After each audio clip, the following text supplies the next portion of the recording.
లోక్సభ ఎన్నికల 6వ విడత పోలింగ్ కొనసాగుతోంది. సాయంత్రం 6 గంటల వరకు పోలింగ్ జరగనుంది. 6వ విడతలో దేశవ్యాప్తంగా 8 రాష్ట్రాలు, కేంద్రపాలిత ప్రాంతాల్లోని 58 లోక్సభ స్థానాల్లో పోలింగ్ జరుగుతోంది. ఇప్పటికే 5 విడతల పోలింగ్ ముగియగా ఇవాళ 6వ విడత పోలింగ్ కొనసాగుతోంది. పోలింగ్ కేంద్రాల దగ్గర పటిష్ట బందోబస్తు ఏర్పాటు చేసింది ఎన్నికల సంఘం. 6వ విడతలో 11,13,00,000 మంది ఓటర్లు తమ ఓటు హక్కు వినియోగించుకోనున్నారు. జమ్మూ కాశ్మీర్లోని అనంతనాగ్లో 3వ విడతలోనే పోలింగ్ జరగాల్సి ఉండగా వాయిదా పడింది. దాన్ని 6వ విడతలో పోలింగ్ నిర్వహిస్తున్నారు. ఈ విడతలో వివిధ పార్టీల నుంచి కీలక అభ్యర్థులు బరిలో దిగుతున్నారు. ఢిల్లీలో 7 లోక్సభ స్థానాలకు 6వ విడత ఎన్నికల్లోనే పోలింగ్ జరగనుంది. న్యూఢిల్లీ నుంచి దివంగత కేంద్ర మంత్రి సుష్మా స్వరాజ్ కూతురు బన్సూరి స్వరాజ్ బీజేపీ తరపున బరిలోకి దిగుతున్నారు. ఆమె ఆప్ అభ్యర్థి సోమనాథ్ భారత్తో తలపడనున్నారు. ఈశాన్య ఢిల్లీలో ఈసారి టఫ్ ఫైట్ కనిపించేలా ఉంది. కాంగ్రెస్ తరపున కన్నయ్య కుమార్ బరిలోకి దిగగా బీజేపీ తరపున సిట్టింగ్ ఎంపీ మనోజ్ తివారీ పోటీ చేస్తున్నారు. యూపీలోని సుల్తాన్పూర్లో బీజేపీ తరపున మేనకా గాంధీ బరిలోకి దిగారు. సమాజ్వాదీ పార్టీ నుంచి రామ్ భవల్ నిషద్ బరిలో ఉన్నారు. ఇక యూపీలోనే మాజీ ముఖ్యమంత్రి అఖిలేష్ యాదవ్ సోదరుడు ధర్మేంద్ర యాదవ్ అజాంగఢ్ నుంచి బరిలోకి దిగారు.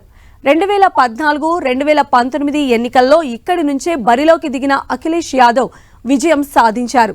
ఈసారి కూడా తమ పార్టీ అభ్యర్థి గెలుస్తాడన్న నమ్మకంతో ఉన్నారు. హర్యానాలోని కురుక్షేత్రలో బీజేపీ తరపున నవీన్ జిందాల్ బరిలో ఉన్నారు. కార్నల్ నియోజకవర్గం నుంచి హర్యానా మాజీ ముఖ్యమంత్రి మనోహర్ లాల్ ఖట్టర్ పోటీ చేస్తున్నారు. గుర్గావ్లో కాంగ్రెస్ తరపున Raj Babbar BJP sitting MP Indrajit సింగ్తో తలపడుతున్నారు.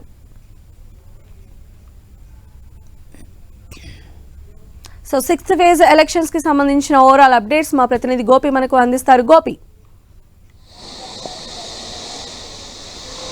సద్య దేశవ్యాప్తంగా ఈరోజు 8 రాష్ట్రాలు, 6 రాష్ట్రాలు, 2 కేంద్రపాలిత ప్రాంతాల్లో 6వ విడత ఎన్నికల్లో భాగంగా పోలింగ్ కొనసాగుతోంది. సాయంత్రం 6 గంటల వరకు కూడా ఈ పోలింగ్ కొనసాగబోతోంది. పూర్తిగా ఓటర్లంతా కూడా ఇటు పోలింగ్ కేంద్రాలకు ఉదయమే ఎండ తీవ్రత అధికంగా ఉంది. ప్రస్తుతం ఢిల్లీలో 7 లోక్సభ స్థానాలకి ఈ విడతలోనే ఎన్నికలు జరగబోతున్నాయి. ప్రస్తుతం ఢిల్లీలో రెడ్ అలర్ట్ ఉంది. సో ఉదయం పూటే ఎక్కువ మంది ఓటర్లు పోలింగ్ కేంద్రాలకు తరలివచ్చి ఓటు హక్కు వినియోగించుకుంటున్నారు. ప్రస్తుతం నేను నిర్మాణ్ భవన్ పోలింగ్ కేంద్రం వద్ద ఉన్నాను. ఇక్కడ కాసేపటి క్రితం సోనియా గాంధీ, రాహుల్ గాంధీ ఇక్కడికి వచ్చి తమ ఓటు హక్కుని వినియోగించుకోవడం జరిగింది. న్యూఢిల్లీ కాన్స్టిట్యున్సీ కిందకి వస్తుంది. ఇక్కడ బీజేపీ నుంచి బన్సూరి స్వరాజ్, అలాగే ఆమ్ ఆద్మీ పార్టీ నుంచి సోమనాథ్ భారతి ఇక్కడ బరిలో ఉన్నారు. ఢిల్లీలో ఉన్న 7 లోక్సభ స్థానాల్లో 7కి 7 బీజేపీ పోటీ చేస్తుంది. ఇండియా కూటమిలో భాగంగా ఇటు 3 కాంగ్రెస్, అలాగే 4 స్థానాల్లో ఆమ్ ఆద్మీ పార్టీ ఇక్కడ పోటీ చేస్తున్న పరిస్థితి ఉంది. సో ఓవరాల్గా ఇక్కడ ఈసారి ఎన్నికల కోసం ప్రత్యేక ఏర్పాట్లను చేశారు ఎన్నికల సంఘం. ఎందుకంటే రెడ్ అలర్ట్ ఉన్న నేపథ్యంలో ఓటర్లకు ఎటువంటి అసౌకర్యం కలగకుండా ఉండేందుకు ఇటు షామియాలని, టెంట్లని ఇక్కడ ఏర్పాటు చేయడం జరిగింది. ముఖ్యంగా ఎండ తగలకుండా, అలాగే తాగునీరు, ఇటు మంచినీటి వ్యవస్థను ఇక్కడ ఏర్పాటు చేశారు. చల్లని కూలర్లు, అలాగే ఫ్యాన్లతో పాటుగా కుండల్లో మంచినీటి వసతిని ఇక్కడ కల్పించడం జరిగింది. సో ఓటర్లకు ఎటువంటి అసౌకర్యం కలగకుండా ఉండేందుకు అన్ని రకాల జాగ్రత్తలను కూడా ఎన్నికల సంఘం తీసుకుంది. భారీగా పోలీసు భద్రతా బందోబస్తును కూడా ఇక్కడ ఏర్పాటు చేయడం జరిగింది. పోలింగ్ కేంద్రాల వద్ద ప్రత్యేక ఏజెంట్స్ని కూడా నియమించడం జరిగింది. ఎటువంటి అసౌకర్యం ఓటర్లకు కలగకుండా ఉండేందుకు ముఖ్యంగా అన్ని రకాల ఏర్పాట్లను కూడా చేశారు. సీటింగ్ వ్యవస్థను కూడా ఇక్కడ ఏర్పాటు చేయడం జరిగింది. చూస్తున్నాం క్యూ లైన్లలో నుంచుని ముఖ్యంగా ఓటర్లు తమ ఓటు హక్కుని వినియోగించుకుంటున్నారు. ఓటు హక్కును వినియోగించుకున్న అనంతరం ప్రియాంక గాంధీ మాట్లాడుతున్నారు. ఇప్పుడు ఆ లైవ్ దృశ్యాలు చూద్దాం.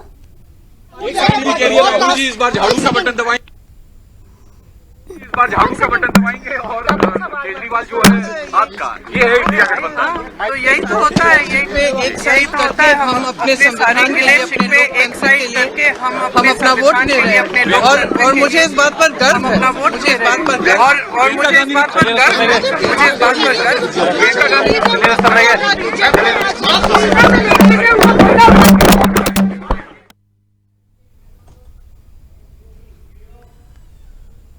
సో గోపి, ఇంకా ఎవరెవరు ప్రముఖులు మీరున్నటువంటి పోలింగ్ స్టేషన్ దగ్గర ఓటు హక్కు వినియోగించుకునే అవకాశం కనిపిస్తోంది? అండ్ ఈసారి మనం చూసినట్లయితే చాలా హేమీలు తలపడబోతున్నారు. 6వ విడతలో వాళ్ళు ఓటు ఫేస్ చేయబోతూ ఉన్నారు. ఓటరు ఏ రకంగా రియాక్ట్ అవుతారనేది అయితే వేచి చూడాలి జూన్ 4th వరకు అయితే. సో ఎలాంటి ఆశాభావం వ్యక్తం చేస్తున్నారు? ఎస్, ఇప్పటి వరకు ఈ 6 విడతల్లో కలిపి 486 స్థానాలకి పోలింగ్ పూర్తయినట్లుగా మనం భావించాల్సి ఉంటుంది. ఈ రోజుతో కలిపి ఈరోజు 58 స్థానాలకి లోక్సభ స్థానాలకి ఓటింగ్ జరుగుతోంది. సో ఓవరాల్గా 95% వరకు కూడా పోలింగ్ అనేది ఈ రోజుతో కంప్లీట్ అవుతుంది. నెక్స్ట్ ఆఖరి విడతగా జూన్ 1వ తేదీన కేవలం 57 లోక్సభ స్థానాలకు మాత్రమే ఓటింగ్ అనేది జరగాల్సి ఉంది. సో జూన్ 4వ తేదీన ఫలితాలు రాబోతున్నాయి. సో ఈసారి భారీ అంచనాలు, ముఖ్యంగా బీజేపీ 400 పైగా స్థానాలు విజయం సాధిస్తామని చెప్పి ధీమాతో ఉంది. ఇండియా కూటమి కూడా ఖచ్చితంగా మేము గవర్నమెంట్ ఫామ్ చేయగలం అన్న నమ్మకంతో ఈసారి ఆశ్చర్యపరిచే ఫలితాలు వస్తాయని చెప్పి రాహుల్ గాంధీ కానీ ఇండియా కూటమిలో ఉన్న నేతలు కానీ చెప్తున్నారు. సో ఖచ్చితంగా ఢిల్లీలో ఉన్న పరిస్థితులు, ముఖ్యంగా జైలు కా జవాబ్ ఓట్ సే దో అంటూ, అంటే జైలుకు సమాధానం ఓటు ద్వారా ఇవ్వండి అని చెప్పి ముఖ్యంగా ఆమ్ ఆద్మీ పార్టీ ప్రచారం చేయడం జరిగింది. అలాగే బీజేపీ కూడా 7 స్థానాలు 2014లోను అలాగే 19లోను ఈ రెండు టర్మ్స్లో కూడా ఇటు 7 స్థానాలు ఇక్కడ గెలుచుకున్న పరిస్థితి. కానీ ఈసారి కేజ్రీవాల్ అరెస్ట్ తర్వాత జరుగుతున్న ఎలక్షన్స్ కాబట్టి సో ఖచ్చితంగా ఉత్కంఠ కలిగిస్తున్న పరిస్థితి. कैसा लगा सर, आप वोट डाल के आया था, कैसे? बहुत अच्छा लगा। लोकतंत्र के विकास के लिए जरूरी है और इसी के लिए मैं अपना परिचय देने आया था और विकास के मुद्दों पे मैंने वोट किया। इस टाइम आपका कितनी बार वोट डाला था? मैं सेकंड टाइम है मेरा। हाँ जी। कैसा है यहाँ अभी हीट वेव है दिल्ली में, कैसा व्यवस्था किया था इलेक्शन? हाँ, बहुत अच्छा है, स्मूथली सब कुछ चल रहा है। सो बहुत अच्छा है, थैंक यू। सर कैसा चल रहा है सर वोटिंग? आप वोट डाला था, कैसा लग रहा इस बार? वोटिंग तो हर बार अच्छा होता है। वोटिंग तो पर्व है, हर बार देते 20 साल 25 साल से तो लगातार यहीं दे रहे हैं। विकास के नाम पर वोट दिए हैं। भारत का सीना चौड़ा हो गया, पूरे दुनिया में भारत का डंका बज रहा है, इसलिए वोट दिए हैं और आगे भी देते रहेंगे। कैसा है अभी देश में स्थिति, कैसा है, किसके ऊपर आप वोट डाला था? इससे अच्छा माहौल कभी हुआ नहीं था और आगे होगा भी नहीं। बस इसी आधार पर वोट किए हैं। ఇది ముఖ్యంగా అభివృద్ధికి ఓటేసామని చెప్పి వీళ్ళంతా కూడా చెప్తున్నారు. సో యువ ఓటర్లు కూడా ఇక్కడ ఫస్ట్ టైం ఓటర్స్ కానీ సెకండ్ టైం ఓటు హక్కు వినియోగించుకునే వాళ్ళు కానీ ప్రతి ఒక్కరు వచ్చి ఓటు హక్కుని వినియోగించుకుంటున్నారు.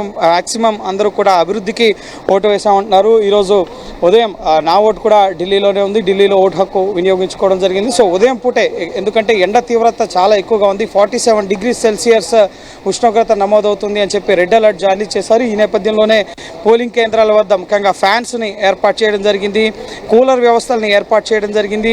ముఖ్యంగా ఓటర్లకు ఎటువంటి అసౌకర్యం కలగకుండా ఉండేందుకు కూలర్స్ని, ఫ్యాన్స్ని, అలాగే ఇటు కుండల్లో మంచినీటిని ఏర్పాటు చేయడం, అలాగే ఈసారి పారామెడికల్ సిబ్బందిని సైతం ఇక్కడ ఏర్పాటు చేశారు. పారామెడికల్ సిబ్బందితో ముఖ్యంగా ఎవరికైనా కనుక అసౌకర్యం కలిగితే కనుక ఓటర్లకి సో వారికి ఓఆర్ఎస్ ఇప్పించడం కానీ లేక వాళ్ళకి కావాల్సిన మెడిసిన్స్ అందజేయడం కానీ వీటన్నిటి కోసం కూడా ప్రత్యేక ఏర్పాట్లను చేయడం జరిగింది. ఢిల్లీ వ్యాప్తంగా 1,52 లక్షల మంది ఓటర్లు ఉన్నారు.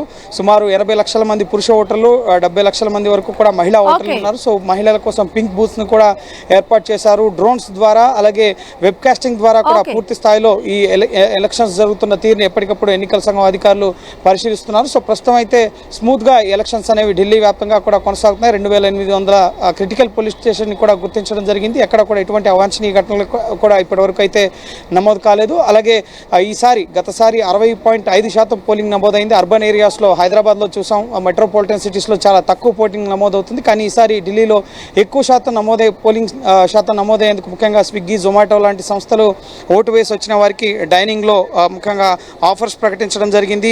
అలాగే ఇటు ర్యాపిడో లాంటి సంస్థలు ఫ్రీ సర్వీస్, ఫ్రీ రైడ్స్ని ప్రొవైడ్ చేస్తున్న పరిస్థితి ఉంది. ఓటు వేసేందుకు వెళ్ళడానికి ఓటింగ్ కేంద్రాలకి ఫ్రీ రైడ్స్ని ప్రొవైడ్ చేస్తున్న పరిస్థితి ఉంది. సో ఈ విధంగా అనేక ఏర్పాట్లు అయితే ఇటు ఎన్నికల సంఘం చేయడం జరిగింది. స్వచ్ఛంగా అనేక స్వచ్ఛంద సంస్థలు కూడా ఓటింగ్ శాతాన్ని పెంచేందుకు వీకెండ్లో రావడం, సో అందరూ బయటకు వెళ్ళిపోకుండా సో ఇక్కడ సెలవు దినం ప్రకటించడం జరిగింది. కాబట్టి సో ఓటింగ్ శాతం పెరిగేందుకు అన్ని రకాల చర్యలను కూడా ఎన్నికల సంఘం తీసుకోవడం జరిగింది. సో ప్రస్తుతం స్మూత్గా ఈ ఓటింగ్ అనేది కొనసాగుతుంది. ఇప్పుడు మనకు అందుతున్న సమాచారం ప్రకారం ఉదయం 9 గంటల వరకు కూడా సుమారు 10% పోలింగ్ నమోదైనట్లుగా తెలుస్తోంది. రైట్ గోపి.